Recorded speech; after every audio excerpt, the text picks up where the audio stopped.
बिस्मिल्लाहिर्रहमानिर्रहीम। अस्सलाम वालेकुम दोस्तों, इस वक्त सोने की कीमतों के अंदर इजाफा होगा, कमी होगी। हालात हाज़रा के हवाले से कुछ इन्फॉर्मेशन दूंगा आपको।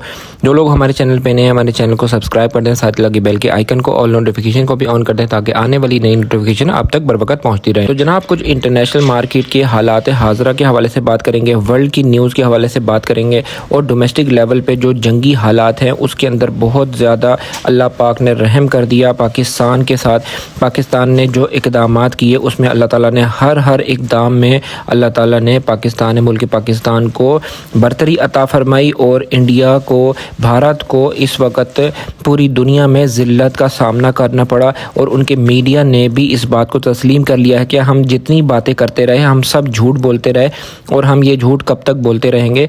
कुछ थोड़ी सी डिटेल आपसे शेयर करूँगा जो कि पाकिस्तान ने अचीवमेंट की है। उसमें यह है कि 3 राफेल तैयारे इनके गिराए हैं और 80 हार्प ड्रोन्स गिराए हैं और भरमोस मिसाइल स्टोरेज साइट को जो है इन्होंने नुकसान पहुंचाया है और 1 ब्रिगेड हेडक्वार्टर को और 9 एयर बेसिस को इनके डिस्ट्रॉय किया है। और फिर एक इनका डिफेंस सिस्टम था S-400 के नाम से, वो डिफेंस सिस्टम को भी इन्होंने डिस्ट्रॉय कर दिया है। तो अल्हम्दुलिल्लाह ये सारी कामयाबी जो है ये अल्लाह ताला ने हमें अता फरमाई है। और हमारे जो सरबराह हैं हाफिज़ साहब जो कि आर्मी चीफ़ हैं, उनकी वजह से ये अल्लाह ताला ने हमें कामयाबियाँ अता फरमाई हैं। अल्लाह ताला मुल्क पाकिस्तान को मज़ीद भी तरक्की और कामरानी अता फरमाए। इसकी थोड़ी सी वजह मैं आपको बताता हूँ कि इंडियन सीज़ फायर के लिए क्यों राज़ी हो गया। इंडिया कभी भी सीज़ फायर के लिए राज़ी ना होता क्योंकि मोदी जो है वो अपने इलेक्शन को अच्छा बनाने के लिए ये सारे इकदाम शुरू किए थे। उसमें एक जो वजह सामने आई है ना, वो इनकी सारी एयर बेसिस तबाह हो गई।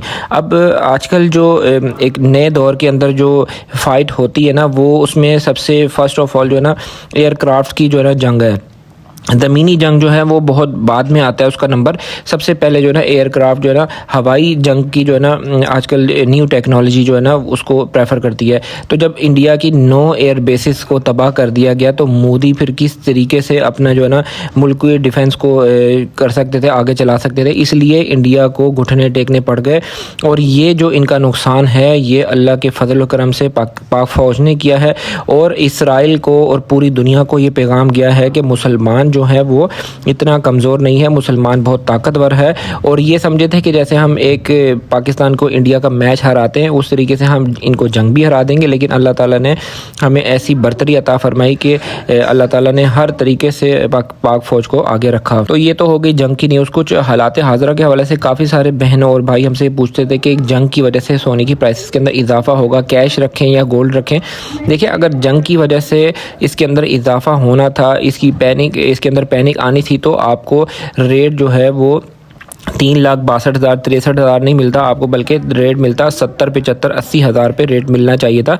लेकिन इसकी जो ख़बर है वो इस तरीके की ख़बर जो है ना इसको ज़्यादा गौर नहीं किया क्योंकि जो इंटरनेशनल मीडिया है ना जिस चीज़ को वो हाईलाइट करता है, जिसको वो समझ ले कि दिखाता है, और तो उस चीज़ों की वजह से ही गोल्ड मार्केट के ऊपर इफ़ेक्ट आता है।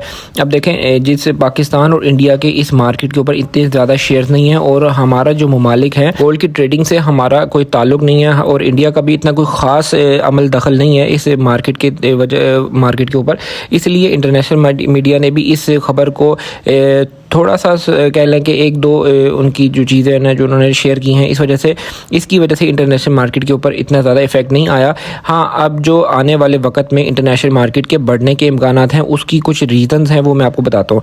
मार्केट डाउन साइड की तरफ क्यों आई, उसकी सबसे पहली रीज़न ये थी कि अमेरिका और चाइना जो है वो टैरिफ के मामले में साथ बैठ के बात करने के लिए राज़ी हो गए थे। लेकिन वो मामला जो है वो 15 मिनट के अंदर ख़त्म हो गया क्योंकि अमेरिका ने 140% टैक्स आयद किया था चाइना के ऊपर, जिसमें बातचीत में अमेरिका ने उसमें सिर्फ टैरिफ में 5% की कमी का जो ना कहा, तो चाइना ने वहाँ पर उनकी बात को रद्द कर दिया और इस टैरिफ के मामले को यहाँ पर ख़त्म हो गया। अब ये टैरिफ का जो मामला है ये फ़िलहाल US जो है वो कभी भी अपने घुटने नहीं टेकेगा कि ट्रम्प ये नहीं चाहेगा कि हम जो है ना टैरिफ को बिल्कुल छोड़ दें, और चाइना इस बात को एक्सेप्ट करने के लिए तैयार नहीं है। तो ये मामला जो है मज़ीद बढ़ता चला जाएगा और चाइना भी अमेरिका के ऊपर टैक्सेस आयद करेगा और जितने चाइना के इत्तेहादी हैं वो सारे अमेरिका के ऊपर टैक्सेस आयद करेंगे। और इस वक्त जो गोल्ड का सबसे बड़ा बायर है दुनिया में वो चाइना है। चाइना के बाद रशिया है गोल्ड की परचेजिंग कर रहे हैं। तो इसलिए यहाँ पर मेरी सजेशन के मुताबिक आपके पास कैश मौजूद थी, मैंने परसों की वीडियो में आपको ये बताया था कि आपने गोल्ड को जो सेल करना चाहते हैं, अपनी मर्ज़ी से सेल करना चाहते हैं, वो इस इस प्राइस के अंदर गोल्ड में निकल सकते हैं। और अभी जो है आपको गोल्ड की प्राइसेस जो हैं बहुत अच्छी मिल रही हैं। फ्रेश बाइंग वाले लोग और लॉन्ग टर्म वाले लोग यहाँ पर गोल्ड की बाइंग कर सकते हैं, इजीली बाइंग कर सकते हैं। दूसरी एक और बात मैंने आपसे ये शेयर करनी थी कि जब भी समुंदर एक जगह पर अपनी सतह पर बिल्कुल खड़ा हो जाता है ना, ठहरा हुआ समुंदर बहुत ज़्यादा ख़तरनाक साबित होता है। तो इंटरनेशनल मार्केट काफ़ी दिनों से यहाँ पर ठहरी हुई है, रेंज बाउंड चल रही है। मार्केट को किसी भी किस्म की कोई पैनिक की न्यूज़ की नीड है और मार्केट ने एकदम से अपसाइड की तरफ मूव करना है। इसने अपना 3500 का हाई लगाने के बाद इसने रिट्रेसमेंट ली और 3250 और 40 और 20 के करीब करीब इंटरनेशनल मार्केट ने रिट्रेसमेंट ली। अभी 3220-25 के करीब करीब मार्केट ने अपनी क्लोजिंग दी है। इट मीन्स कि इंटरनेशनल मार्केट के अंदर दोबारा पोटेंशियल है और ये 3500 को भी ब्रेक करेगी और 3600 को भी ब्रेक करेगी। काफ़ी सारे लोग हैं जो कमेंट सेक्शन में पूछते हैं हम ऊपर के रेटों में फंस गए हैं, हम यहाँ पर क्या करें, हमें सोना सेल कर देना चाहिए, निकल जाना चाहिए। उन लोगों को मेरी सजेशन है कि ये रेट जो है आपने इस रेट में कभी भी सस्ते रेट में आपने सोने को सेल नहीं करना। हाँ, कोई और वजह है, आपको पैसों की ज़रूरत है या आप इस ट्रेडिंग से बिल्कुल अलग हो जाना चाहते हैं, वो एक अलग बात है, लेकिन आपको इंशाल्लाह निकलने का मौका ज़रूर मिलेगा। 3,90,000 का 4 लाख का रेट सिर्फ एक दिन के लिए ऊपर गया था, उसमें आपको बड़ा अच्छा मौका मिला था सेल करने का। लेकिन बहुत से ऐसे भाई हैं जो लोग सेल नहीं कर सके, वहाँ पर उन लोगों को भी सेल करने का मौका मिलेगा। और मैं खुद अपनी बात बताऊँ तो मैं कभी भी टॉप पर सेल करने का जो है ना हामी नहीं हूँ। तो मैं सिर्फ ये कहता हूँ कि आपने स्लॉट्स की सूरत में गोल्ड को सेल करना है। अगर 4 लाख रेट गया था तो 4,50,000 भी रेट जा सकता था। अगर हम वहाँ पर सेल करते तो हम वहाँ पर फंस भी सकते थे। इसलिए स्लॉट्स में सेल करेंगे तो आप फ़ायदेमंद रहेंगे। जैसे कि रेट अगर 4 लाख को जाना है तो हमने पहली स्लॉट 80,000 में बेच दी और फिर अगली स्लॉट हमने 90 में बेच दी और जो तीसरी स्लॉट है वो हमने 3,95,000 में बेच दी। इस तरीके से अगर हम स्लॉट्स की सूरत में काम करेंगे तो हमें फ़ायदा होगा इंशाल्लाह। ग्रुप सर्विस को ज्वाइन करना चाहते हैं, नंबर स्क्रीन पर मौजूद है, इस नंबर पर रब्ता करके ग्रुप सर्विस को ज्वाइन कर सकते हैं। और आप मुझसे ज्वेलरी लेना चाहते हैं, रावलपिंडी इस्लामाबाद से मेरी वीडियो देख रहे हैं, सेकंड हैंड ज्वेलरी मेरे पास मौजूद होती है। और सेकेंडली आपको न्यू ज्वेलरी लेना चाहते हैं, उसमें भी आपको बग़ैर मेकिंग और बग़ैर पॉलिश के आपको ज्वेलरी ऑफ़र कर रहा हूँ। आप मुझसे रब्ता करके आप ये ऑफ़र अवेल कर सकते हैं।